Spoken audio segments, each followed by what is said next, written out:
Welcome you all for the presentation of Basic Electrical and Electronics Engineering. Myself, S.Vidyasagar, going to present the topic. To begin the topic, first we will discuss about why we are studying Electrical and Electronics Engineering. So it is nothing but to get students to get a knowledge of, understand the forefront of practical technology, improving the devices and system what we use day to day. From solar energy system to mobiles, we innovate to meet society communication technology and the energy needs. So before entering to that, let us know about what is the difference between electrical and electronics. So electrical, the study on conductors; electronics, the study on semiconductors. Examples: the alternators, generator, transformers comes under conductors, and SCR, microprocessor, diodes comes under semiconductors. Okay, so go with the very base content of charge. What is a charge? Charge is an electrical property of the atomic particles of which matter consists measured in coulombs. Current measured in amps. The time rate of change of charge. Voltage, the difference, potential difference is the energy required to move the unit charge from one point to another point. And power, the time rate of expending or absorbing energy measured in watts. Energy is the capacity to do work measured in joules. There are basically two types of sources in electrical circuits. One is independent and other one is dependent, where independent provides a specific voltage or current that completely independent of other circuit elements, where a dependent one which is controlled by another voltage or current source. So the basic elements which we use in electric circuits are resistor, capacitors, inductors, where resistor to limit the amount of current, capacitor to store the energy in its electric field, and the inductors to store energy in its magnetic field. Okay, so the basic thing what we go to discuss about the series and parallel circuits in the electric circuits, where you can see in the diagram where two resistors are connected in next to next, that is one end of the resistor is beginning of the second resistor. So such type of connection we called as series connections, where the formula stands as total as R1 plus R2 plus till the n number of resistors. So an example is given for you to find out what is the resistance.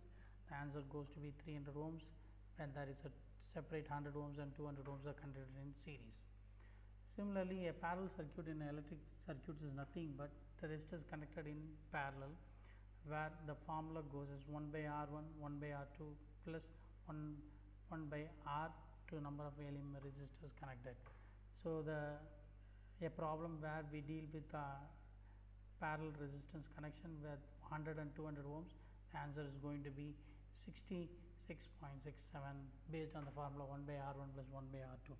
So to recap it, in a series circuit the voltage differs, whereas in the parallel circuit the current differs.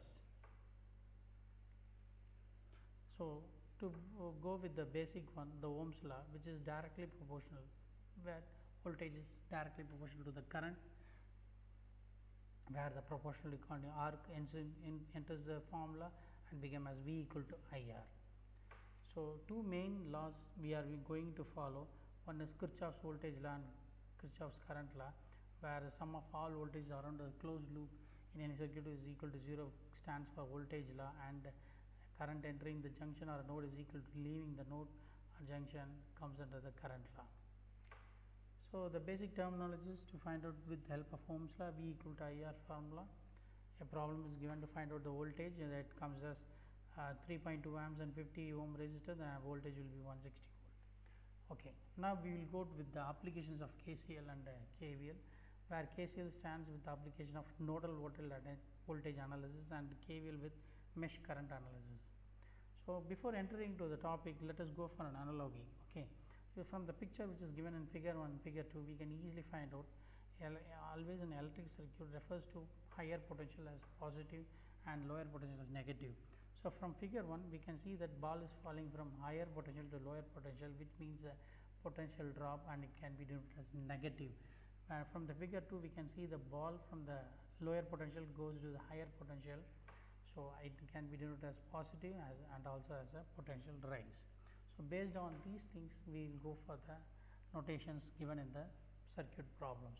So source transformation, a voltage source can be converted to current source, and as well as a current can be converted to voltage source. A problem deals with current division rule and voltage division rule. As from the series parallel circuits, we can see that current differs in parallel circuit and the voltage differs in series circuit. So the formula stands for current division rule is that to find out the current flowing in the particular resistor is equal to the total current multiplied by the opposite resistor divided by total resistance. And similarly, to find out the voltage, the voltage of a particular resistor will be equal to total voltage multiplied by the particular resistor divided by the total resistance. So a problem is given to find out the current division rule using voltage and current division rule. We can see the notations, and the answer is we are getting as I1 as 13.3 and I2 as 6.6, where the total is 20 amps and resistor is V is 4.5 voltage and V2 is 7.5 volt, total as 12 volt. So is a good example for parallel and series circuits with using current division rule and the voltage division rule. To jump with the applications of voltage law, we go with mesh current analysis, where the various steps has been given in the screen to follow it to find out the answers using mesh analysis method, and together with going with the next one as nodal analysis, where steps has been given to find out the using as an application of KCL. Okay, so to go with the problem, we can see a problem is given over there. To first let us find out the marking the current directions, and then with the help of the analogy framing the three equations, solving with Cramer's rule, we will get the answers of the mesh analysis.